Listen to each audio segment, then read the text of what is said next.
अस्सलामुअलैकुम वरहमतुल्लाहि वबरकातुहू। उम्मीद करता हूँ आप तमाम अहबाब खैरियत से होंगे। जिम एकेडमी से इजाज़ुल्लाह खान आपकी खिदमत में एक बार फिर हाजिर है। और आज की वीडियो में हम क्या पढ़ने जा रहे हैं, थंबनेल भी आपने देख लिया होगा और शायद कि डिस्क्रिप्शन पे भी आपकी नज़र पड़ी हो। जी, तो आज की वीडियो में हम देख रहे हैं टाइपोग्राफी को, कि ये टाइपोग्राफी क्या बला है, ये होती कौन-सी क्या चीज़ होती है ये टाइपोग्राफी, कि जिसका नाम जो है ना कई जगह पे डिज़ाइनर को नज़र आता है। तो बस इस हवाले से हम एक छोटी-सी क्लास लेने लगे हैं, इसको क्लास तो नहीं कह सकते, बहरहाल यूँ कह लो कि एक छोटी-सी वीडियो इस मौज़ू पे है। हम देख लेते हैं इंग्लिश और उर्दू टाइपोग्राफी को, थोड़ा-सा आज इसका ज़ायका चखेंगे और मज़ा देखेंगे, तफ़सील फिर इस पे आएगी। तो आइए हम चलते हैं कंप्यूटर की स्क्रीन पे, देखते हैं टाइपोग्राफी को। जी, तो इस वक़्त मैं कंप्यूटर की स्क्रीन पे आ चुका हूँ। अगर आप देखें तो मैंने इस वक़्त इलस्ट्रेटर को ओपन किया हुआ है और इलस्ट्रेटर को ओपन रखते हुए मैं यहाँ पे टेक्स्ट टूल पे आया और टेक्स्ट टूल पे क्लिक करने के बाद मैंने यहाँ पे क्लिक किया और क्लिक करने के बाद मैं यहाँ पे फ़ॉन्ट साइज़ थोड़ा-सा बड़ा कर देता हूँ। ये जो मैंने फ़ॉन्ट इस वक़्त लिया है, ये सिस्टम का फ़ॉन्ट है मेरिट प्रो, जो इलस्ट्रेटर में ऑलरेडी पहले से होता है। बस इस पे मैं क्लिक करूँगा डबल, और डबल क्लिक करने के बाद यहाँ पे हम कुछ लिख लेते हैं, जैसा कि हम लिख लेते हैं हाउ टू लर्न इंग्लिश। ठीक है, कुछ भी आप लिख सकते हैं, बस मेरे ज़हन में यही वर्ड्स आए हैं तो मैंने लिख दिए, यही अल्फ़ाज़ आए हैं, जो अल्फ़ाज़ मेरे ज़हन में आए मैंने लिख दिए हैं। अब इसमें कोई गलती भी है तो भई मुझे नहीं मालूम, मैं यहाँ पे आपको कोई ये चीज़ें सिखाने नहीं बैठा, जो मैं टाइपोग्राफ़ी बता रहा हूँ आप उसे समझें, ठीक है। यहाँ से अब मैं लेने लगा हूँ एक फ़ॉन्ट, ठीक है, फ़ॉन्ट मैं इसका चेंज करूँगा, कोई सा भी अच्छा-सा फ़ॉन्ट जो मुझे अच्छा लगेगा मैं उसे ले लूँगा। उसके लिए मैं सबसे पहले ये कर लेता हूँ कि इसका साइज़ दोबारा से छोटा करके मैं इसको थोड़ा-सा यहाँ रखूँगा और यहाँ रखने के बाद अब इसका टेक्स्ट चेंज करूँगा, फ़ॉन्ट चेंज करूँगा ताकि मुझे नज़र आए, क्लियर, ठीक है।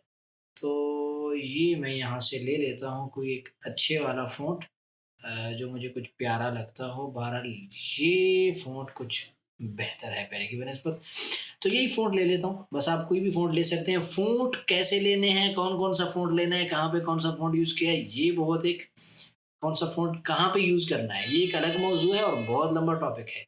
इस पे आऊँगा कभी इंशाल्लाह बात करूँगा। तो यहाँ से सबसे पहला काम जो मैं अमूमन करता हूँ, जब भी कोई टेक्स्ट लिखे तो उसकी एक कॉपी उठा के साइड पे रख दें और उठाने के बाद अब क्या करेंगे कि हम इसी को यहाँ से कर देंगे राइट क्लिक और क्रिएट आउटलाइन, ठीक है, इसको कर दिया और उसके बाद मैं यहाँ पे इसको कर दूंगा अनग्रुप। अब हर एक वर्ड्स अलग हो गया, हर एक लफ्ज, हर एक हर्फ अलग अलग हो गए हैं, ठीक है, ये तमाम दोबारा से मैंने इनको एक किया। अब मैं आता हूँ टाइपोग्राफी किस तरह होती है। टाइपोग्राफी कहते हैं कि आप अल्फाज को, हरूफ को आपस में ऐसा जोड़ देते हैं कि वो उस तरह से जुड़ने के बाद बहुत खूबसूरत से लग रहे हैं, आंखों को भाते हैं, मज़ा आता है देख के कि यार वाकई चीज़ों को बहुत सुलझा के रखा गया है, मज़ा आता है।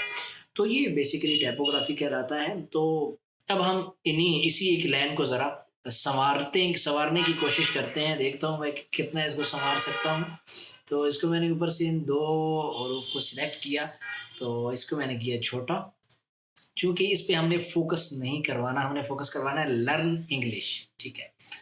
तो उसके लिए मैंने इनको उठा के यहाँ पे रख दिया। बिलफ़र्ज़ अगर मैं इसको करीब करूँ तो हाउ टू लर्न इंग्लिश, ठीक है, इसको मैंने यहाँ पे रख दिया। अब लर्न का एल जो है मैं चाह रहा हूँ कि ये थोड़ा-सा ऊपर हो मज़ीद, जहाँ से ये एच शुरू हो रहा है ना, तो यहाँ से लर्न शुरू हो जाए। हाँ, ये ठीक हो गया। अब इसको अगर मैं इंग्लिश को थोड़ा मज़ीद इसके करीब लाऊँ और ऐसा कर लें, मेरे ज़हन में अभी एक आइडिया आ रहा है। ऐसा कर लेते हैं कि इस इंग्लिश को थोड़ा-सा आगे करके मैं ये ई का जो ये आखिरी हिस्सा है ना, जो ये वाला आपको नज़र आ रहा है, अगर मैं आपको दिखाऊँ ये वाला एरिया, इसको थोड़ा-सा पीछे की जानिब खींचने लगा हूँ। मुझे इसमें कुछ एक अच्छी-सी फ़ीलिंग आ रही है कि यार अच्छी चीज़ बनेगी। मैंने इसको क्या किया, यहाँ से आप tool select direct selection tool लिया और यहाँ से इनके दो इन हिस्सों को सेलेक्ट करके मैं पीछे को ले आया, ठीक है। ये करने के बाद अब क्या करेंगे